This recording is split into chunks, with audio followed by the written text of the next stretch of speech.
Sir, I'm going to have to ask you to leave. This area is for VIPs only. The words came out sharp, wrapped in condescension, delivered with the stiff arrogance of a man too small to understand the weight of who he was speaking to. The young hotel employee, barely in his 20s, stood tall with a clipboard in hand and an earpiece pressed to his ear like a badge of importance. He had no idea Morgan Freeman, dressed in his usual understated elegance, a navy blue linen blazer over a black shirt, soft loafers, and that signature calm presence, glanced at the young man, not out of offense, not even surprise, just a quiet sigh. He had been through this too many times before. Is that so? Morgan said with that velvet voice that could narrate the rise and fall of empires and still make you feel like everything would be all right. Yes, sir. Unless you have a VIP pass or someone from the event staff, Derek, a voice barked from behind. Another staff member, older, rushed forward. She saw Morgan and went pale. Oh my God, Mr. Freeman. I'm so sorry. Morgan smiled gently. It's all right, he's just doing his job. No, she stammered, spinning on Derek. Do you know who this is? Derek blinked. He didn't show a badge. This is Morgan Freeman, she hissed. The keynote speaker tonight. The reason this event is even sold out.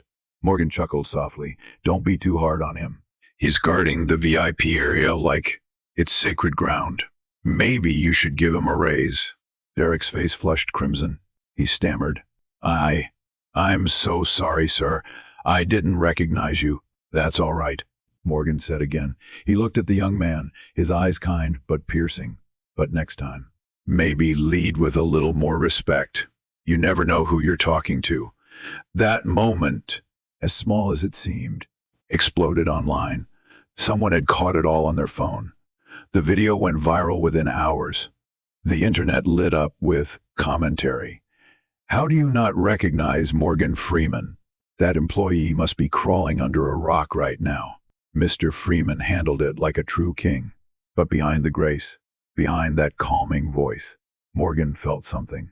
Not anger, not bitterness, just exhaustion. Because this wasn't the first time, and it wouldn't be the last. That night, after his keynote speech, received a standing ovation that shook the chandeliered walls of the Ritz Grand Ballroom. Morgan sat alone in his suite. The cheers, the flash of cameras, the adoration, they meant something. But that moment in the hallway with the young man, it stayed with him. He picked up his phone. There were dozens of messages. Agents, journalists, friends, all laughing, joking, praising him. Except for one. It was from his daughter, Morgana. Morgana saw the video. Daddy, you handled it like you always do. But, are you okay? He smiled. Morgan, I'm all right, sweetheart. Just tired of always having to remind people I belong. Morgana, you shouldn't have to remind anyone. You're Morgan Freeman. He sighed and looked out at the Los Angeles skyline. Was that true? Was the world ever going to let him just be? Without the resume, without the accolades, without having to prove it every damn time. The next morning, Derek knocked on his suite door, nervous, fidgeting, holding a small gift bag. Morgan opened the door himself. Mr. Freeman, Derek said, his voice barely above a whisper. I wanted to apologize again, in person, not because of the internet thing. I didn't even know until last night, but because I was disrespectful and ignorant. Morgan stepped aside. Come in. Derek's eyes widened. Hi, are you sure? Only for a minute. I have room service coming, and trust me, you don't want to be in the way of my eggs Benedict. Derek laughed, nervously. They sat. Morgan poured tea. I didn't recognize you, Derek said. But that's no excuse. It's more than just not seeing a celebrity. It's how I spoke to you. I know that now. Morgan nodded slowly. Where are you from? Pasadena. Grew up in foster homes. Got this job 2 months ago. You like it? I thought I did. Morgan studied the boy. He saw something familiar. That hunger, that guard over insecurity. I'll tell you something, Derek. Fame is a funny thing. Sometimes it gets you into places. Sometimes people still look at you and see a stranger, or worse, an inconvenience. I never meant to, I know, but it happens, not just to me, to people every day, because of the way they dress, or their skin, or their silence. Derek's eyes misted. I judged you. I did. Morgan's voice softened. The world does enough of that. Try not to add to it. Derek handed him the gift bag. It's stupid, but it's a custom pen, engraved. Just a small token. Morgan opened it. The pen was elegant, heavy. On the side, to the Saipi of all Saipis. Morgan chuckled. Thank you. That's very kind. They shook hands. And just like that, Derek left. But the story didn't. The video inspired articles, discussions, late-night show commentary. But what the world didn't know, what no one knew, was that Morgan took Derek's resume and passed it to a friend who ran a major entertainment PR firm. A week later, Derek got a call. 2 months after that, he was working the red carpet for the Oscars, and the first star he escorted down the velvet line, Morgan Freeman. He smiled as they met eyes. Mr. Freeman, right this way, Saipis only. Morgan winked. You sure about that? Derek laughed. This time, sir, I think I am. Morgan lingered for just a second on the red carpet, the cameras flashing like lightning bolts in a summer storm. He turned his head slightly toward Derek, now dressed in a tailored black suit, earpiece in, walkie clipped to his belt, but carrying himself like someone who belonged. You're doing well, Derek, Morgan said. I'm trying to live up to that pen. Derek chuckled, a nervous edge still in his tone, though his posture stood tall.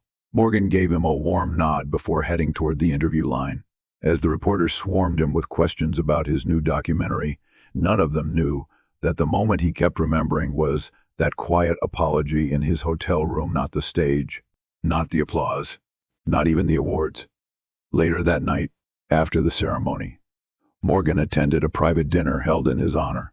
It was one of those elite gatherings where the napkins were folded into origami swans and the laughter was rehearsed. Industry legends floated from table to table like royalty. But Morgan, as usual, sat quietly, sipping bourbon from a crystal glass, watching. Across from him sat a young black director, barely 30, fidgeting with his tie. First time in a room like this? Morgan asked. The director looked up, startled. Yeah. How can you tell? Morgan smiled. You keep straightening your tie every 3 minutes. It's not the tie you're trying to fix. It's the feeling of not fitting in. The young man's eyes widened. Exactly. I keep thinking someone's going to tap me on the shoulder and say, Sir, this area's for VIPs only. Morgan chuckled, low and deep. I know the feeling. The director leaned in. But you're Morgan Freeman. You're the Morgan Freeman. Morgan leaned back. Doesn't always matter.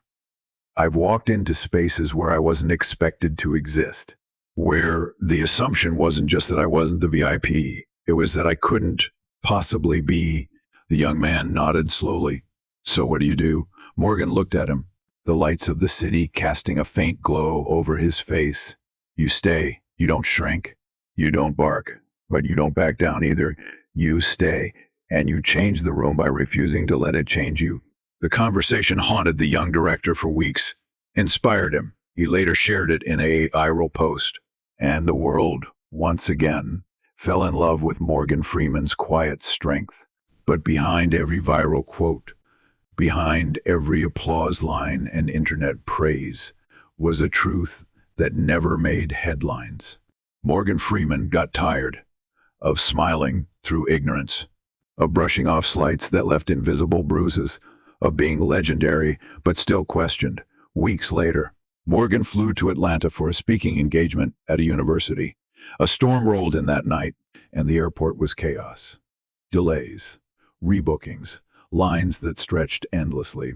As Morgan waited in a private terminal lounge, an older white man in a worn suit walked up to him. Excuse me, he said, polite but puzzled.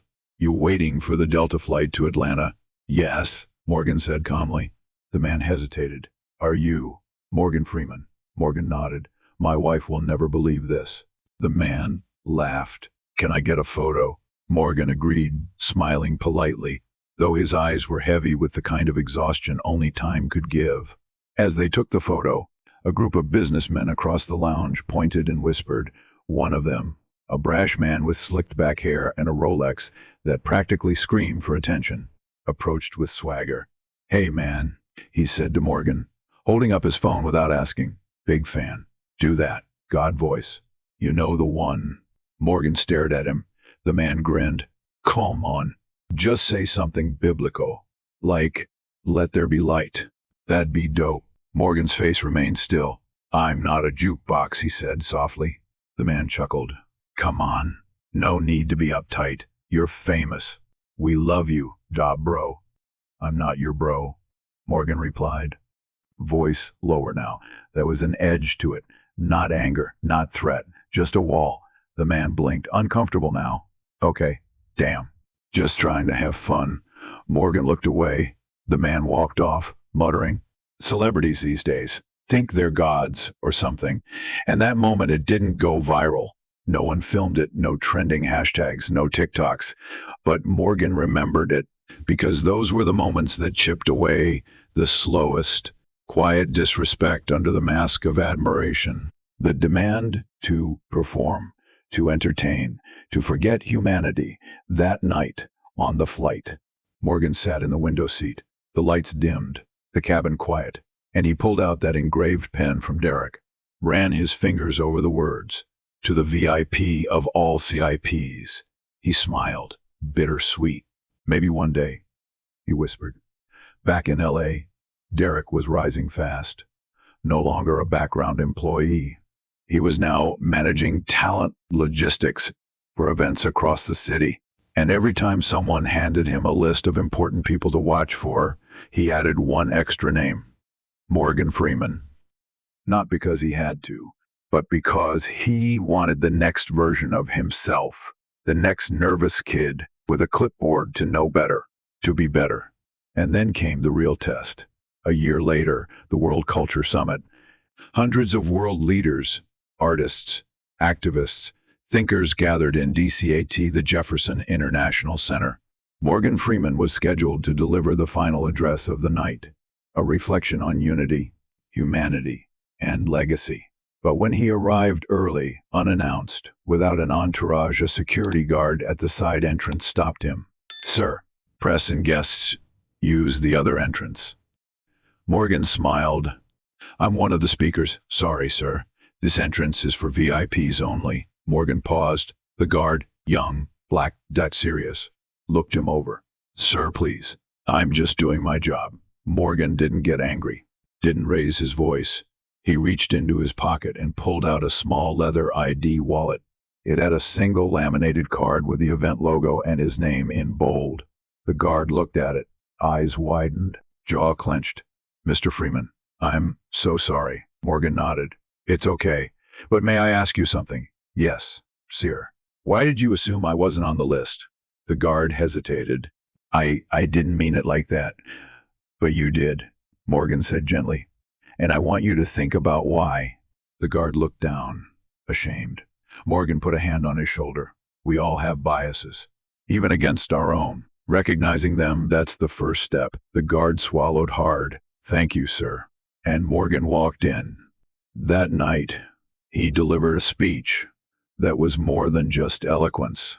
It was raw, real, personal. He told the story of Derek, of the pen, of the viral video, of the flight to Atlanta, of the quiet wounds people never saw.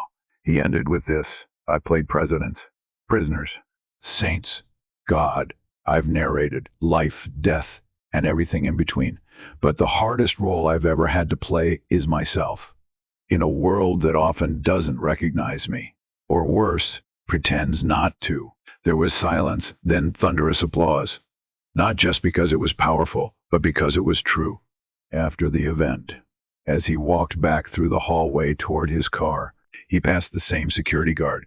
The young man stood straighter this time, eyes steady. "Mr. Freeman," he said, "thank you for seeing me." Morgan smiled. "Thank you for seeing yourself."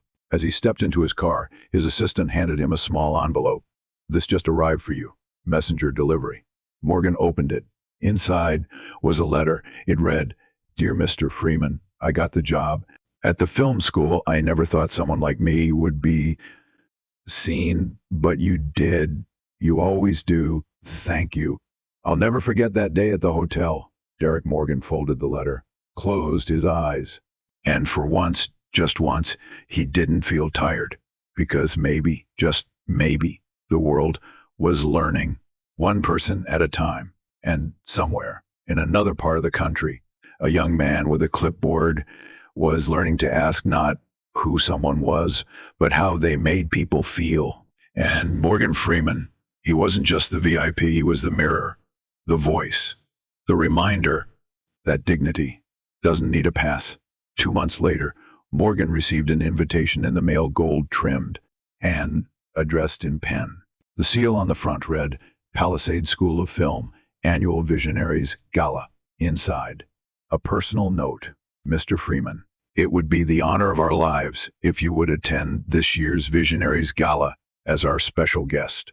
We're honoring young talents, changing the face of film, and one of them would like to present you with an award. Warmly.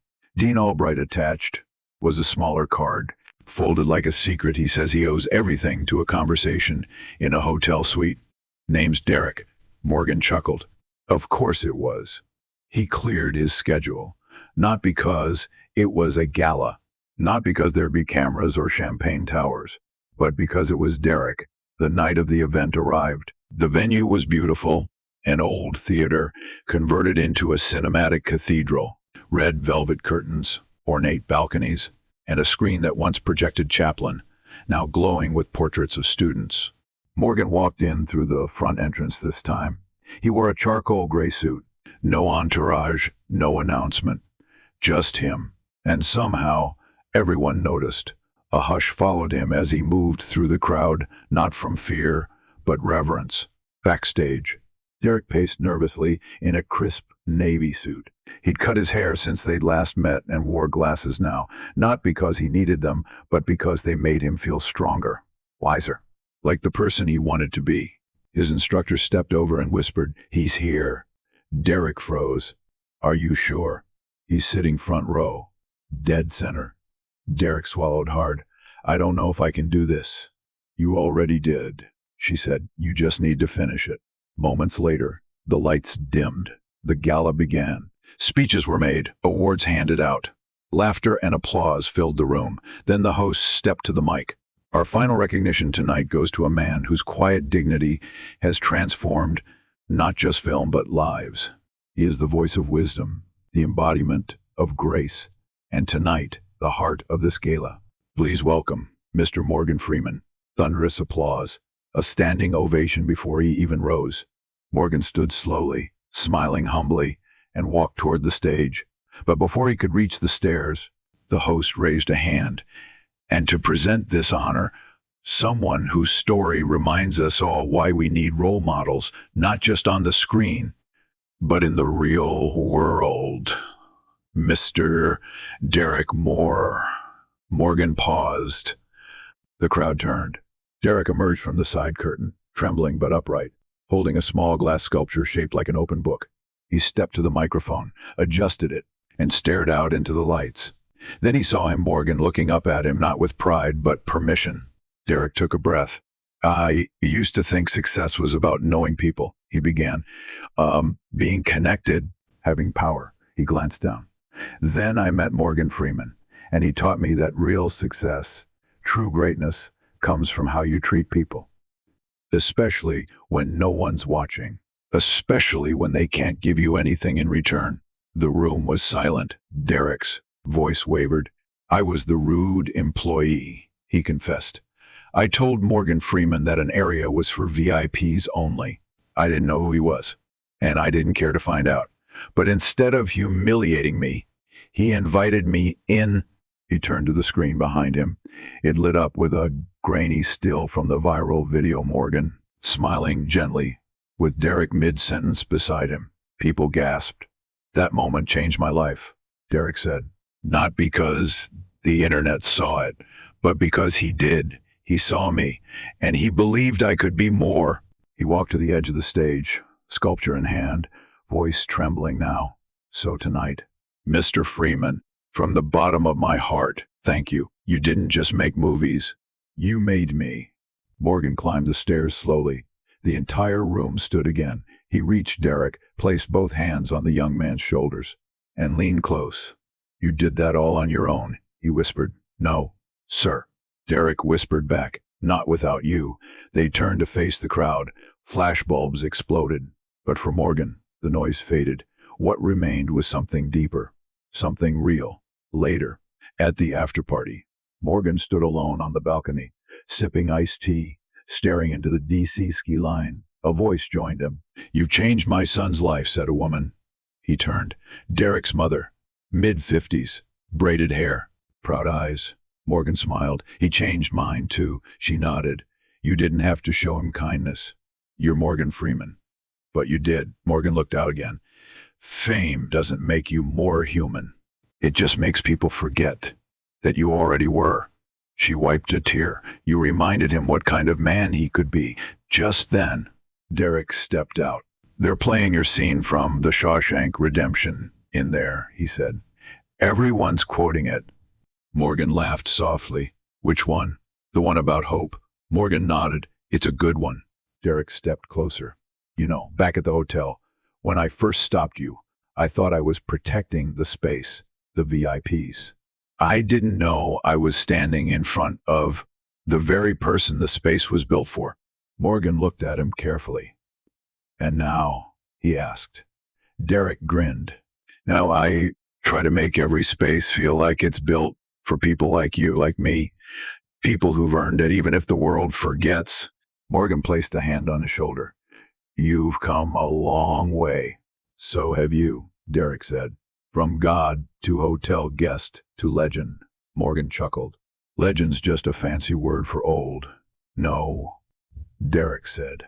It's a fancy word for someone who made the world better than they found it. They stood in silence, the stars above, the gala behind, and in that moment, Morgan Freeman didn't feel tired. He didn't feel like an actor or a speaker or even a symbol. He just felt seen. The next morning, as dawn broke, Morgan sat in his hotel room, watching the first light spill across the Capitol. On the nightstand was the award sculpture etched with a single line, to the man who proved you don't need a badge to be a VIP. He picked up his pen, the same one from Derek, now a little worn. He opened a notebook, flipped to a fresh page, and began to write. Not a script, not a memoir, just thoughts, memories, moments that mattered. And in neat, steady handwriting, he wrote the title, The Day I Wasn't Recognized, and Why I'll Never Forget It. Then he smiled, because he knew this was the kind of story that wouldn't end when the screen faded to black. It would echo in every young man with a clipboard, in every silent figure on the edge of a room, in every person ever told, this area is for VIPs only. And it would whisper, you belong. You always did. 1 year after the gala at Palisade Film School, Morgan Freeman received a special invitation from the federal government. It wasn't for a film role. It wasn't to narrate a documentary. It was something far more powerful. They wanted him to be the face and soul of a new national initiative, the Freeman Fellowship, a program designed to train and mentor young filmmakers from underrepresented communities across the country. A space not just for talent, but for voice, for belonging, for purpose. And the first name Morgan wrote on his recommendation list, Derek Moore. When the call came through, Derek was sitting in his modest office at a production company, now a team leader, but still grounding himself every day with the pen Morgan had given him back. Me, he asked, stunned. You want me to run it? You're the first name I thought of, Morgan replied, his voice steady over the phone. They need someone who knows how it feels to be on both sides of that velvet rope. But I'm not ready, Derek said. I've never led a national program. I don't even know where to start. Morgan smiled. Leadership isn't about knowing everything. It's about knowing why you're doing it. And you, Derek, you are the why. Derek went silent. And then he said, the two words that would change his life again. I'm in. The official launch of the Freeman Fellowship took place on the south lawn of the White House. Hundreds of young creators, educators, artists, and press stood waiting beneath a cloudless sky as the President of the United States introduced Morgan Freeman himself. Morgan walked up to the podium not with swagger, not with spectacle, but with the quiet weight of a man who had seen too much, carried more, and still stood tall. He didn't read from a script. He told a story about a young man with a clipboard who told him he didn't belong, about a conversation in a hotel room that changed both their lives, about how the biggest transformations don't always come from stages or spotlights, but from small, private acts of grace. He looked out at the crowd, his voice calm but fierce. This program isn't about me. It's about the kids in this crowd who've been told they're not allowed in the room, who've been told this area is for VIPs only. Well, I'm here to tell you, you are the VIPs now, the audience erupted. And then came the surprise. And now, Morgan continued, please welcome the man who reminded me that kindness can echo farther than power ever could. The first executive director of the Freeman Fellowship, Mr. Derek Moore. Derek stepped out from behind the president's podium, holding a small silver folder. Stunned as applause rolled over him like a tidal wave, he took the microphone, his hands only slightly trembling. My name is Derek, he said, and I used to think a job title gave you authority. But then I met a man who taught me that character is what gives you real power. He looked over at Morgan, who stood with his arms crossed, smiling. That day in the hotel, I thought I was protecting the VIP section. But what I didn't know was I was standing in the presence of someone who'd been earning his place there for decades, not because of fame, but because of the way he carried every person he met with dignity. The press cameras flashed, but Derek didn't flinch. I used to work crowd control, and now I help build the crowd, a new one that includes. Later that evening, after the event, as the stars came out over DCMORGAN and Derek sat alone on a rooftop terrace, sipping tea, their ties loosened, laughter echoing in between the silence. Never thought we'd end up here, Derek said. Morgan smirked. I did. Derek looked over. You did. Morgan nodded slowly. Because you listened. And because you cared. Most people move past their mistakes. You turned yours into a movement. Derek took a deep breath. It still haunts me sometimes, you know. That first moment, how fast I judged you. It should, Morgan said, but not with shame, with purpose. Derek looked out at the National Mall below. I want this fellowship to reach kids who were just like me, lost, nervous, trying to belong. I want them to be so good. The world has to notice. They will, Morgan said, because they have you, and now they have each other. As the night deepened, Morgan stood up, ready to leave. Derek followed. Before parting, Morgan pulled something from his jacket pocket, a new pen, sleek, black, silver trim. He handed it to Derek. Your turn to pass it on, he said. Derek took it, his fingers closing around it like it was sacred. Thank you, he whispered. Morgan looked into his eyes. Don't thank me. Just keep opening the door. And with that, Morgan Freeman walked off into the night, not as a guest, not as an icon, but as the quiet architect of change. Because in the end, it was never about being seen. It was about helping others feel visible. And in every corner of America, wherever a kid felt unseen, unheard, or uninvited, there was now a place for them to walk through the door. And someone waiting on the other side, smiling, holding a pen, saying, welcome, this area is for VIPs. And that means you. 2 years passed. The Freeman Fellowship was no longer a pilot program. It had become a movement. Across the country, hundreds of young filmmakers from marginalized communities were writing, directing, and producing short films, documentaries, and animated pieces that were winning awards in unexpected places, local festivals, international showcases, even Sundance. And at the center of it all, Derek Moore. He was no longer the nervous hotel employee with a clipboard. He was now a respected speaker, an advocate, a mentor, and still, every morning, he wore the pen Morgan had given him, clipped neatly to the inside of his jacket, a quiet reminder of where it all began. One day, Derek received a letter from a high school in rural Mississippi. It was written by a 17-year-old girl named Aliyah, who had just watched one of his recorded speeches. She wrote, "Mr. Moore, they told me I wasn't good enough for film school. They said my stories were too black, too sad, too loud. Then I watched you talk about Mr. Freeman and how one moment changed your life. I cried. For the first time, I didn't feel invisible. I felt seen. Thank you." Derek read the letter 3 times. Then he forwarded it to Morgan. Morgan replied within the hour. "She sounds like someone we need in this fellowship. Let's invite her." 3 weeks later, Aliyah walked into the Freeman Fellowship's main building in LA clutching a backpack and a notebook full of poems. She was met not with a test, but with a camera and a question. "What do you want to say to the world?" She blinked, overwhelmed. Then she saw the man waiting behind the camera, Morgan Freeman. He nodded. "Take your time," he said. "We're not here to test you, we're here to listen." She stepped forward, voice trembling, but her words flowed like water. Later, Derek found her sitting in the courtyard, overwhelmed. "You did great," he said. "I messed up," she whispered.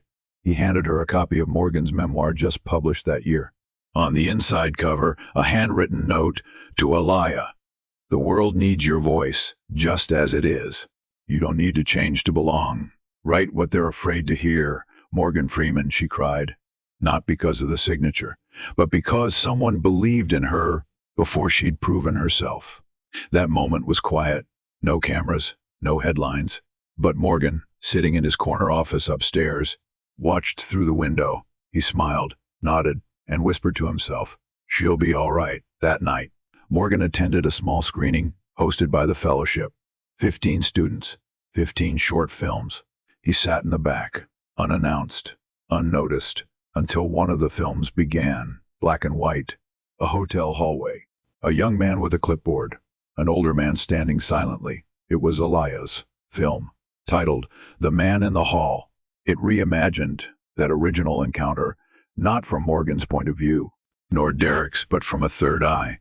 The lens of someone watching history happen quietly, watching judgment, grace, and redemption unfold in a 5-minute story. At the end, the words faded in, inspired by a true story. For every door that's ever been closed to someone who deserved to walk through it. As the lights came up, the students applauded. Morgan sat, motionless, not because he was surprised, but because he realized something. His legacy wasn't his filmography. It wasn't the awards, it wasn't even the voice. It was this. Them, the students who had found their place, who had found each other.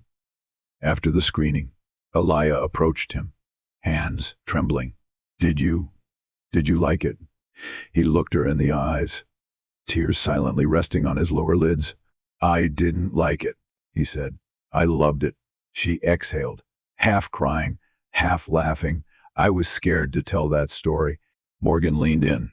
"Good stories are supposed to scare us," he said, "because they hold truth. And the truth is always braver than fiction." Later that week, Morgan asked Derek to meet him at his house in Charleston. No press, no cameras, just the ocean, the wind, and a pot of hot tea. They sat on the porch, facing the water. Morgan's beard had grown a little grayer, but his eyes still held galaxies. "I've been thinking," Morgan said, breaking the silence. "That's always dangerous." Derek grinned. "I'm stepping down from the board." Derek turned, stunned. "What? Why?" "I've done what I was supposed to do. Now it's time for you to take it further. I want you to lead it entirely. No more co-chairs. No more advisory labels. It's yours." "Derek, I'm not ready." Morgan smiled. "You said that before." Derek fell silent, then looked out at the waves. "Will you still be around?" "I'll always be watching," Morgan said. "Just maybe not from the front row anymore." A pause. Then Derek asked quietly, "Do you ever think about that first day at the hotel?" Morgan chuckled. "Every day. Not because of how you spoke to me, but because of how you listened after." He took another sip of tea. "You changed, and then you helped others do the same. That's all any of us can hope to do before the curtain closes." That was the last time Derek saw Morgan Freeman in person. 3 years later, Morgan passed away peacefully in his sleep, surrounded by family and loved ones. The world mourned, but something extraordinary happened. The viral clip from years ago, the hotel encounter, resurfaced. Only this time, it was paired with clips of the Fellowship, Elias' speech at Cannes, a student film that won an Oscar, Derek's keynote address at the United Nations on storytelling as resistance. The world saw it all, the full arc. Not a scandal, not a mistake, but a story of redemption, grace, and legacy. The final frame of the tribute video showed Morgan smiling, and the words, "You don't need a badge to be a VIP. You just need a voice." Morgan Freeman, from hotel lobbies to world stages, from a clipboard to a camera, from one quiet correction to a generation transformed. Morgan Freeman didn't raise his voice. He didn't slam doors, he just opened them. And in doing so, made sure that no one ever had to stand in that hallway alone again.